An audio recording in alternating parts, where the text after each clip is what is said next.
अस्सलाम वालेकुम वरहमतुल्लाहि वबरकातुहू। Game talk with Abid Pathan के आज की शो की बात करें। जैसे कि हम सबको मालूम है, अभी जो सिनेरियो क्रिकेट का है बड़ा उरूज पे है। अभी चारों ओर से क्रिकेट जम्मू कश्मीर प्रोविंस में दोनों जगह पे बड़ा उरूज पे है। और आज game talk with Abid Pathan के शो के मेहमान जो है वादी कश्मीर के सबसे बड़े सेंसेशनल क्रिकेटर समीउल्लाह बेग साहब। मैं अपने व्यूवर्स को यही बताना चाहूँगा कि समीउल्लाह बेग एक ऐसे प्लेयर है जिनने 16 साल रणजी ट्रॉफ़ी को रिप्रेजेंट किया, देवदार trophy, Dilip trophy, north zone से भी उन्हें रिप्रेजेंट किया। और इसके अलावा जब भी उनका कंट्रीब्यूशन स्टेट की तरफ से होता था वो हाइस्ट ही होता था, क्योंकि उन्हें हाइस्ट विकेट टेकर भी है वो, अगर हम फास्ट बॉलिंग के एतबार से बात करें। जैसे कि मेरे जो मेहमान हैं उनके साथ में बात करना चाहूँगा। अस्सलाम वालेकुम भाई। वालेकुम अस्सलाम आबिद। समी भैया ये बताओ कि कैसे आप पहले? अल्हम्दुलिल्लाह, शुक्र। और करंट जो क्रिकेट सिनेरियो उसके बारे में आपसे पूछना चाहूँगा, क्या लग रहा है आपको कि क्रिकेट कहाँ पे अभी है? देखें, इस बारे में बहुत कुछ मैं लिखता रहता हूँ सोशल मीडिया के थ्रू भी, और जितने भी लोग मुझसे पूछते हैं। पिछले 2-3 साल से क्रिकेटिंग सिनेरियो J&K का थोड़ा सा बहुत पीछे चला गया है। तो होपफुली कि BCCI इसमें इंटरवीन करेगा और रिलीफ दे देगा यहाँ के बच्चों को। लेकिन अगर हम पिछले साल बात करेंगे, पिछले साल जैसे कि हम सबको मालूम है J&K की रणजी ट्रॉफ़ी टीम ने एक ज़बरदस्त परफॉर्मेंस दिखाई थी। और अगर हम जूनियर्स की बात करेंगे लेकिन उतना अच्छा नहीं था उनका, उस बारे में थोड़ा। देखिए, मैं हमेशा से मानता हूँ कि J&K में टैलेंट की कोई कमी नहीं है। जो भी लास्ट ईयर जो सीनियर टीम ने किया था वो इंडिविजुअल बेसिस पे किया था। 3-4 लड़कों ने बहुत अच्छा परफॉर्म किया था तो वो टीम जीती गई। बट एज दे से every day is not a Sunday. आपको देखना है कि आपके जूनियर्स ने क्या किया, अंडर 15, 16, 17, 19, अंडर 23 ने क्या किया। बड़ा ही ख़राब परफॉर्मेंस रहा है। ये सिर्फ लास्ट ईयर की बात नहीं है, लास्ट ईयर आपकी रणजी ट्रॉफी टीम का भी बहुत ख़राब सीज़न रहा, जूनियर्स का भी ख़राब रहा। उसका आपको रूट कॉज देखना पड़ेगा। रूट कॉज ये है, जो कि मेरी नज़र में है, कि आपके जो कोचेज़ और सिलेक्टर्स पिक करते हैं ना पहले आप, उसमें आप एक बंदा वो हैंड पिक करता है वो चीज़ें, वो सिलेक्टर्स और कोचेस। जबकि प्रोसीजर सेट है BCCI की तरफ से भी और लोधा कमीशन की तरफ से भी कि उसमें एक क्रिकेट एडवाइजरी कमेटी बनती है जो कि टॉप मोस्ट प्लेयर्स होते हैं जो आपके स्टेट के हैं या नेशनल के हैं। क्रिकेट एडवाइजरी कमेटी फिर वो एडवर्टाइजमेंट्स निकालती हैं जो भी इंटरेस्टेड पार्टीज़ होती हैं, चाहे डिफरेंट सिलेक्शन कमेटीज़ के लिए या कोचिंग के लिए, असिस्टेंट कोच या बैटिंग कोच, बॉलिंग कोच, उसके लिए बाज़ाब्ता एक एडवर्टाइजमेंट निकलता है पेपर में। फिर वो लोग अप्लाई करते हैं, जो भी इंटरेस्टेड होते हैं वो लोग अप्लाई करते हैं।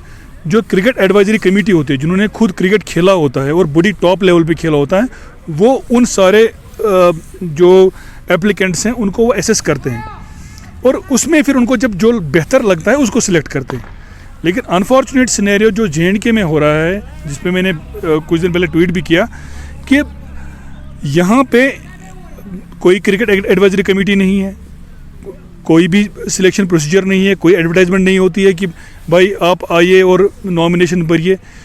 सिलेक्टर्स के लिए कोई नॉमिनेशन नहीं होती है, किसी कोच के लिए कोई नॉमिनेशन नहीं होती है। एक आर्बिट्री प्रोसीजर होता है। एक बंदा जिसने भी कभी क्रिकेट खेली नहीं है और जिसने कभी क्रिकेट देखी नहीं है, वो हाथ से किसी को उठा के बोलता है आप जी रणजी के सिलेक्टर हो, आप जी 23 के सिलेक्टर हो, आप 19 के सिलेक्टर हो, और एक्सपेक्ट ऑब्वियसली ये होगा कि ये भाई ये सिलेक्शन नहीं करेंगे, ये सिर्फ साइन करेंगे, जिसकी वजह से जो टैलेंट होता है वो दबा का दबा रहता है। जो बेचारे टैलेंटेड लड़के होते हैं उनके साथ नाइंसाफ़ी होती है। आई वुड अर्ज BCCI कि भाई ये यहाँ पे इंटरवीन करे और ये जो आर्बिट्री और गलत ये प्रोसीजर ऑफ सिलेक्शन है इसको ख़त्म करे और जो सही प्रोसीजर है उसको राइज करे। देखिए, हम सबको मालूम है जैसे कि कोविड की महामारी से पूरा जो दुनिया है ठप पड़ा था। लेकिन अगर हम स्पोर्ट्स की बात करें, कुछ जगहों पे अगर हम कुछ मुल्क की बात करें, उधर कोई गेम जो है अलाउ किया गया। और उसमें अगर हम इंडिया की बात करें, पर्टिकुलरली डोमेस्टिक क्रिकेट की बात करें, अब शायद T20 खाली जो है मुश्ताक अली जो है उसका खाली अब इस साल होने वाला है। अगर हम इस स्टेट की बात करें, खाली अगर हम जम्मू कश्मीर प्रोविंस की बात करें, आपको क्या लगता है कि सिलेक्शन के एतबार से क्या हो रहा है? देखिए, मैंने जैसे अभी आपको कहा, इसमें एक प्रोसीजर होता है, एक फेयरनेस होती है सिलेक्शन में, सिलेक्टर और कोच सिलेक्ट करने में। जब आपका वही प्रोसीजर सिलेक्ट नहीं है और जो बंदा वहाँ पे कुर्सी पे है वो अपनी मर्ज़ी से उठाता है और अपने जो उसके मंजूर नज़र होंगे बंदे उनको रखता है। ऑब्वियसली फिर फेयर सिलेक्शन आप एक्सपेक्ट कर ही नहीं सकते हो। मुझे जो भी लड़के फ़ोन करते हैं मेरे साथ ये हुआ वगैरह हुआ, मैं उनको सिर्फ एक ही चीज़ कहता हूँ कि आप लोग मेहनत करते रहो, some day it will end. Because इस वक्त इस सिस्टम से फेयरनेस एक्सपेक्ट करना इट इज़ रॉन्ग। क्योंकि इवन इफ अगर मैं भी मुझे भी ये सिस्टम हैंड पिक करके बोलेगा आप जी चीफ सिलेक्टर हो आ जाइए, मैं भी इंसाफ नहीं कर पाऊंगा। क्योंकि मुझे पता है जिस बंदे ने मुझे हैंड पिक किया है वही मुझे कल बोलेगा चलो जी साइड हट जाओ। कोई प्रोसीजर ही नहीं है सिलेक्शन का, मैं कैसे उसको बोलूँगा कि मैं आपका बंदा नहीं खिलाऊंगा या आपका प्लेयर सिफारिश नहीं मैं खिलाऊंगा, क्योंकि उसने मुझे विदाउट एनी प्रोसीजर उठा के रख दिया है चेयर पे। इस वक्त ज़रूरत जिस चीज़ की है वो ये है कि प्रोसीजर ऑफ सिलेक्शन सही होना चाहिए। ये हो गया एक चीज़ कि सिलेक्टर्स और कोचेज़ का सिलेक्शन सही होना चाहिए, नंबर 1। नंबर 2, फिर प्रोसीजर ऑफ सिलेक्शन जो ग्राउंड पे होता है वो सही होना चाहिए। आप इधर नेट पे अभी यहाँ पे भी नेट कर रहे हैं ये बच्चे, जो इसमें सबसे बेस्ट लड़का होगा जो आप सबको बेस्ट लगेगा, मैं उसमें कम से कम 10 खामी आपको भी बता दूंगा कि इस बंदे में 10 टेक्निकल फ्लॉज है और मुझे अगर इसको नहीं खिलाना होगा मैं इसको चुपचाप साइड में कर दूंगा और मैं इसको 10 वो फ्लॉज निकाल के इसको साइड में कर दूंगा क्योंकि मुझे उसको नहीं खिलाना होगा। दैट इज़ वाई जो सिर्फ नेट पे सिलेक्शन होती है ये हमेशा से प्रॉब्लमेटिक है। ये डिपेंड करता है कि आपको किसको खिलाना है, ये बनस्बत की कि कौन डिजर्व करता है। अगर हम जम्मू की बात करें, जम्मू ने इससे पहले एक लिस्ट भी डाला था, ऑलमोस्ट 30 प्लेयर्स का उन्होंने लिस्ट डाला था। लेकिन अगर कश्मीर की बात करें, जो कश्मीर प्रोविंस की बात, ऑलमोस्ट 60 प्लेयर्स को भी जो है जम्मू भेजा गया। इसके हवाले से थोड़ी बहुत देखिए, मैं फिर से रूट कॉज पे आ रहा हूँ। फिर जो बाकी ये चीज़ें हैं ना, this are symptoms. Root cause ये है कि भाई जब आपका सिलेक्शन ऑफ सिलेक्टर्स गलत है, आपका सिलेक्शन प्रोसीजर ही गलत है, फिर उस वहाँ से आप 60 निकालें, 50 निकालें, 100 निकालें, वो सब के सब उसमें दांधलियाँ होंगी। लेकिन श्रीनगर से तो इनने बहुत सारे लड़कों को रखा था, एक ओपन ट्रायल्स इनने कंडक्ट की थी, लेकिन बाकी डिस्ट्रिक्ट से बहुत कम प्लेयर्स इनने लाए थे, ऑलमोस्ट 8 प्लेयर्स को लाया था। लेकिन फिर भी श्रीनगर से अगर हम बात करें, डिस्ट्रिक्ट श्रीनगर से बहुत सारे प्लेयर्स को इनने किया था जम्मू के लिए रवाना।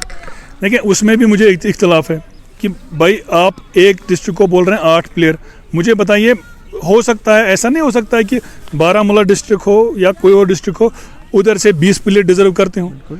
ये कैसे आप और अच्छा दूसरा डिस्ट्रिक्ट होगा वहाँ से 2 ही प्लेयर डिस्ट्रिक्ट डिजर्व करते हो। ये क्या ज़बरदस्ती होती है कि भाई आप 8 ही निकालें। अच्छा, अगर वो भी है, उसका क्या बेसिस है? कौन सिलेक्ट कर रहा है उधर? वो सिलेक्ट कर रहा है जिसको आपने वहाँ पे आर्बिट्री प्रेसिडेंट बनाया है या जिनकी कोई क्रिकेटिंग बैकग्राउंड ही नहीं है। देखिए, ये मजाक हो रहा है यहाँ पे क्रिकेट के साथ, ये जोक चल रहा है। इतनी वहियात और सिलेक्शन और इतनी मनमानियाँ अभी तक मैंने जेकेसी में नहीं देखी हैं। अगर आपको याद होगा, जब मैं खेलता भी था, आप मेरा फेसबुक वॉल देखें, मैं हमेशा जेकेसी के अगेंस्ट बोलता था जो गलत चीज़ें होती थी जब मैं खेल भी रहा था, जिसकी वजह से मुझे नुकसान भी हुआ। मगर इतना तूफान नहीं था जो मैं अभी कह रहा हूँ कि उस वक्त भी जो सिलेक्टर्स हैं ना वो आर्बिट्ररी पिक होते थे, मगर उन सिलेक्टर्स की क्वालिफिकेशन होती थी। क्या आप आज के सिलेक्टर का नाम जानते हो जो आज है? मैं बिल्कुल भी नहीं जानता हूँ कि किसने सिलेक्शन किया है। जहाँ तक मुझे पता है, जितने भी बड़े प्लेयर हैं इस स्टेट के, उनके मैक्सिमम लोगों से मैं बात करता हूँ तो ऑब्वियसली वो सब नालान हैं। मुझे इतना पता है कि कोई भी बड़ा प्लेयर इस सिलेक्शन के साथ नहीं है और ना वो वहाँ जाता है। अब 1 मैच वाले या 2 मैच वाले प्लेयर बहुत सारे हैं। यहाँ पे एक बार हमारे एक कोच आए थे, उसने कहा था कि जो बाहर ऑटो अभी चला, जो जिसने उसको ड्रॉप किया था ऑटो में, एक कोच आए थे अरोरा साहब, उन्होंने कहा था कि जिस बंदे ने मुझे ऑटो में ड्रॉप किया उसने भी 1 मैच खेला है रणजी का। 1 मैच खेलने वाले J&K से मैक्सिमम है। अगर आपको पता नहीं होगा, J&K is the state having maximum number of Ranji trophy players in entire India. उसका रीज़न है कि सिफारिश पे 1-2 मैच बहुत लोगों ने खेला। अब अगर आप 1-2 मैच वालों को उन्हीं को लाओगे और इधर सिलेक्टर बनाओगे और इनको ये अथॉरिटी दोगे कि वो लोगों के करियर डिसाइड करेंगे, तो आप खुद सोच सकते हैं कि लड़कों के करियर के साथ क्या होगा। बात करेंगे सीनियर प्लेयर्स के लिए रेस्पेक्ट होना, और सीनियर प्लेयर में तो आपका भी शुमार। अल्लाह ना करे कभी आपको स्टेडियम के बाहर रोके, आपको कैसा लगेगा उस वक्त? क्योंकि रिसेंटली हमने देखा था कि एक ऐसा प्लेयर जो है जिसको स्टेडियम के बाहर रोका भी गया, तो बड़ा अफसोस है उस बारे में थोड़ा। देखें, उसमें ये तो बहुत ही अफसोसनाक बात है कि इतने बड़े प्लेयर को वहाँ से गेट के बाहर निकाला गया। ये बिल्कुल भी किसी भी तरीके से ये ज़ेबा नहीं है।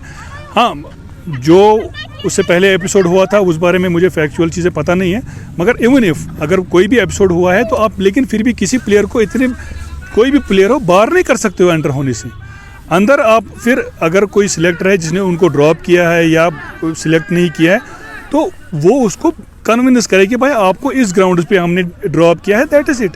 लेकिन ये बार करना, किसी को बाहर से ही निकाल देना, ये तौहीन है क्रिकेट की, और क्रिकेटर की तौहीन है, ऐसा नहीं होना चाहिए। अगर हम बात करेंगे करंट, आपको लग रहा है कि ऐसा कोई नाम है जो लगता है कि इस टीम में यकीन होगा? क्योंकि बहुत सारे नए नाम हैं। बिल्कुल, ये तो मैं भी बोल सकता हूँ कि JKC के पास भी हाथ उतने ही है जितने वो फैला सकते हैं, क्योंकि 16 को ही खेलना, जम्मू प्रोविंस और कश्मीर प्रोविंस से उनके भी हाथ जो है बंधे होते हैं। लेकिन इस बीच में एक नया नाम कौन सा लगता है आपको? क्योंकि बाकी बहुत सारे लड़के जो है अभी ट्रायल्स पे गए, कौन सा लड़का लगता है आपको कि सच में खेल सकता है इस साल? देखिए, 2-4 लड़के बहुत अच्छे हैं, मैं किसी का नाम नहीं लूँगा क्योंकि फिर आई डोंट वांट कि मैं किसी की सिलेक्शन इन्फ्लुएंस करूँ। लेकिन ऐसा है कि पहली चीज़ जो JKC को करनी चाहिए, जो भी अभी वहाँ पे लड़कों को ले गए हैं, उनको एक ठीक ठाक मौका देना चाहिए। 10-15 मैचेस खिलाने चाहिए। T20 के दिन में 2 मैच हो गए, अगर 2-3 ग्राउंड्स पे खिलाएंगे थोड़ा आइडिया उनको भी आएगा कि हम पर इस लायक है कि नहीं। जैसे यहाँ पे नेट पे सिलेक्शन होती है और फिर मैंने सुना कोई बाहर से जो पता नहीं कोई कोच हैं या क्या, वो वीडियो कॉन्फ्रेंसिंग पे सिलेक्शन कर रहे हैं। मजाक मत बनाएं इस क्रिकेट का। आपके जो इरफान पठान साहब हैं या जो भी आपका यहाँ पे कर रहा है, ये सब वो सब बड़े प्लेयर रह चुके हैं, दैट इज़ अ फैक्ट, उसमें शक नहीं है। हम उनको चैलेंज नहीं कर रहे हैं, मगर जो ये प्रोसीजर वो है ना, इवन अगर सचिन तेंदुलकर साहब भी हैं, वो भी वीडियोग्राफी से सिलेक्शन नहीं कर पाते हैं, या उधर बैठ के वो इधर ये यहाँ पे डिसाइड नहीं कर सकते हैं कि फलाना प्लेयर नहीं है और फलाना अच्छा है। ऐसा ही वो मजाक है। आप क्रिकेट के साथ मजाक कर रहे हैं तो क्रिकेट आपके साथ मजाक करेगा। सर, फेवरेट प्लेयर कोई अभी लगता है आपको? नहीं, जैसे मैंने कहा, मैं जितने भी लड़के गए हैं उसमें मैं बहुत 4-5 लड़के बहुत अच्छे हैं जो जिनको खेलना चाहिए। लेकिन मैं किसी का नाम इसलिए नहीं लूँगा क्योंकि मुझे पता है कि फिर वो आई डोंट वांट कि उसकी ये मेरी वजह से टीम में एंट्री हो जाए। अच्छे लड़के हैं, खेलने चाहिए, लेकिन वही खेलने चाहिए जो डिजर्व करते हैं। Game talk with Abid Pathan के इस वाले शो से मैं अलविदा लेना चाहूँगा, लेकिन उम्मीद करेंगे कि हमारे स्टेट में बड़े प्लेयर जो है, जैसे हम समीला बेग की बात करें, परवेज़ रसूल की बात करें, आबिद नबी जैसे प्लेयर की बात करें, मुदस्सिर की बात करें, या इसके अलावा अयनदेव सिंह चौहान जैसे प्लेयर की बात करें, इनका एक अलग कंट्रीब्यूशन है क्रिकेट की दुनिया में। मैं अलविदा लेना चाहूँगा, लेकिन उम्मीद करेंगे कि आने वाले वक्त में यहाँ के यंगस्टर्स के लिए जो क्रिकेट का जो मुस्तकबिल है अच्छा हो। अल्लाह निगहबान।